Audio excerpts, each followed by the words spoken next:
Le mois dernier, Mathéo en CAP a découvert des produits locaux au marché de Noël. C'est bon, Milka. Ninon, en terminale, s'est familiarisé avec un logiciel de réception d'hôtel. Attends, c'était le code postal ou la ville là-dedans, dans le petit? Et Manon a servi des grands crus lors d'une soirée de fête. C'est la première fois que je la fais. Pendant un an, vous découvrez le parcours de ces 3 élèves du lycée Lidiguière, une école réputée pour sa rigueur et son excellence. Aujourd'hui, Ninon et ses copines de classe s'apprêtent à passer leur bac blanc. À quelques minutes de l'épreuve de spécialité, le stress monte. On essaie un peu de déstresser, de débriefer de ce qui pourrait essayer de tomber à l'examen. Allez, on met en place son poste de travail avant de commencer la technique. Début des épreuves pratiques, Ninon doit réaliser un cocktail sans alcool. Est-ce que c'est dérangeant niveau hygiène de manipuler des fruits que le client va consommer, sachant que là, il n'y a plus la peau? Oui, ça peut être dérangeant pour eux. Comment on pourrait faire? Être avec une fourchette. Malgré ce petit faux pas, elle rectifie immédiatement le tir. Pourquoi vous utilisez le doseur? Parce que du coup, il nous demande 2 centilitres de jus de citron. On peut pas le faire à la main? C'est pas approximatif, c'est pas net. Et là, on est vraiment dans la précision. Très bien. Chacun de ces gestes est décortiqué par sa professeure, attentive aux moindres détails. Donc on commence par quoi? Analyse On sensorielle. commence Allez. par l'ouïe, s'il y avait de l'eau pétillante. Il n'y a pas d'alcool, là vous pouvez bien le goûter. Plus l'épreuve avance, plus Ninon gagne en assurance. Le cocktail, déjà, on sent qu'il est frais. Après, du coup, il y a la brochette de bonbons que les enfants peuvent déguster en même temps que le cocktail. Très bien. Je me sentais assez stressée au début, mais là, ça va un peu mieux. Je pense, en fait, vu qu'on ne connaît pas la structure du bac et du bac blanc, comment ça va se dérouler, en fait, après le premier atelier, je pense, après, on souffle et c'est mieux. On essaye d'être un petit peu dur, un peu plus dur que d'habitude. C'est pas pour être méchant, c'est vraiment pour, en fait, qu'ils apprennent à gérer le stress. Le marathon n'est pas terminé. Elle enchaîne 3 ateliers de 30 minutes, mise en place d'une table de restaurant. Et pour finir, accueil VIP d'un enfant dans un palace. Pour bien dormir, on peut leur mettre une peluche. La peluche, par exemple, soit l'effigie de l'hôtel, soit c'est l'hôtel qui leur offre cette peluche. L'enfant arrive en chambre, tu veux lui permettre d'avoir des yeux qui pétillent. Qu'est-ce qu'on peut accrocher là, par exemple? On peut accrocher des banderoles, mettre des petites confettis. Oui, mais encore plus pour les jeunes. Après, ils peuvent récupérer le... Ah, les ballons. Ah bah oui, les ballons. Elle a été très réactive par rapport aux questions. Elle essaye de trouver des solutions. Elle est souriante. Réellement, je pense qu'elle est assez structurée, organisée, mais elle peut encore faire mieux. Ninon décroche la note de 13 sur 20. Rassurée, elle est sur la bonne voie pour le bac. Direction Thonon-les-Bains et son lycée hôtelier pour Manon.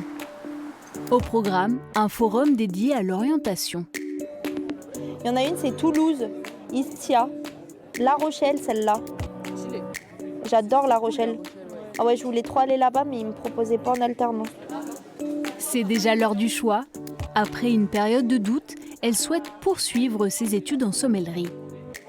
Si je le fais pas tout de suite, je vais regretter et plus tard, j'aurai plus la motivation et le courage de reprendre l'école pour pouvoir faire même un an de formation. Je me dis, 1 an, c'est rien dans une vie. Bonjour. Vous êtes en BTS? Oui. Les écoles, c'est des facilitateurs. Je sais qu'on peut faire les alternances dans les restaurants et dans les caves, mais est-ce que c'est possible de faire chez les vignerons? C'est au cas par cas. Vous avez des caves Même s'il est encore un peu flou, le projet de Manon prend forme. Je sais pas, j'aimerais peut-être aller vers tout ce qui est la Loire, etc., mais c'est encore en réflexion. T'as discuté avec qui? Moi, avec Ferrandi, même si je ne souhaite pas forcément aller à Ferrandi, honnêtement. Manon, elle est orientée autour du vin. Ce secteur-là nécessite un peu de maturité, c'est une évidence, à la fois de l'expérience et de la maturité. Le fait de poursuivre après un BTS, elle acquiert de l'âge, elle acquiert cette maturité qui sont nécessaires. Il lui reste peu de temps pour affiner son projet. Bientôt, ce sera le moment d'envoyer ses candidatures.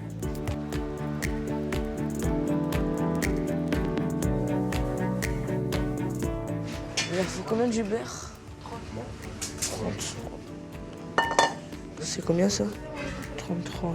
Mathéo doit redoubler de minutie. Avec sa petite brigade de CAP, il concocte des feuilletés aux chèvres. Une recette plus technique qu'elle en a l'air. C'est pour ça qu'il fallait le couper correctement dès le départ, le beurre. Pour s'éviter cette étape-là. Et vous le mettez bien à plat lisse. D'accord? C'est pas très compliqué, mais il y a plein de petits points de vigilance à respecter. Et si on respecte tout correctement, ça se fait très facilement. Là, je vois que vous ne quittez pas des yeux, là, ce que fait Mathéo. Ouais, parce que ce qu'il fait, ça me plaît pas. Pourquoi? Non, parce que regardez, Mathéo. On va venir détaler un petit peu pour le mettre en forme. Il faut être très délicat. Comme là, tout à l'heure, j'ai enfoncé. Du coup, ça fait toujours un trou. Là, vous sortez les mains des poches, vous allumez vos gaz, vous prenez un fouet et vous faites fondre votre beurre sans le brûler, à feu doux, tranquille. Je me sens plus à l'aise au niveau tout ce qui est au niveau des cuissons qu'au niveau des pâtes, tout ça.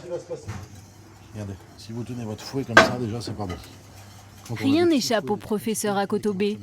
La sauce béchamel exige des gestes très précis. D'accord? C'est beaucoup moins fatigant comme ça. C'est l'intérêt de ces TP en fait, où on n'a pas la pression du service et qu'on est vraiment là, ce qu'on appelle un TP pédagogique en fait. D'accord? Vraiment qu'ils prennent les bons gestes, les bonnes techniques, les bonnes attitudes. En vrai, elle a l'air si bonne. Allez, on assaisonne correctement. Un paquet de sel. Hein? Et le poivre doucement, doucement, doucement. Stop, stop, stop, stop, le poivre. Calmez-vous avec le poivre. Là, je pense que c'est parfait. Goûtez. Alors. Bah non, ça manque d'assaisonnement, non? Allez, un petit peu de sel. Encore un petit peu de sel et un tout petit peu de poivre. C'est quelque chose qui se travaille avec le temps, l'expérience, l'assaisonnement. C'est super précis. C'est un des trucs les plus durs en cuisine. Mais par contre, s'ils ne le travaillent pas, ils progresseront jamais. C'est pour ça qu'on les force à goûter, parce que sinon, ils ne goûteraient jamais leur plat, eux. Je vous laisse goûter. Au prochain épisode, on suivra Mathéo en stage dans un restaurant. Ninon servira de vrais clients à l'hôtel Lesdiguières. Et ce sera au tour de Manon de passer son BTS blanc. Ça me brise mon petit cœur là.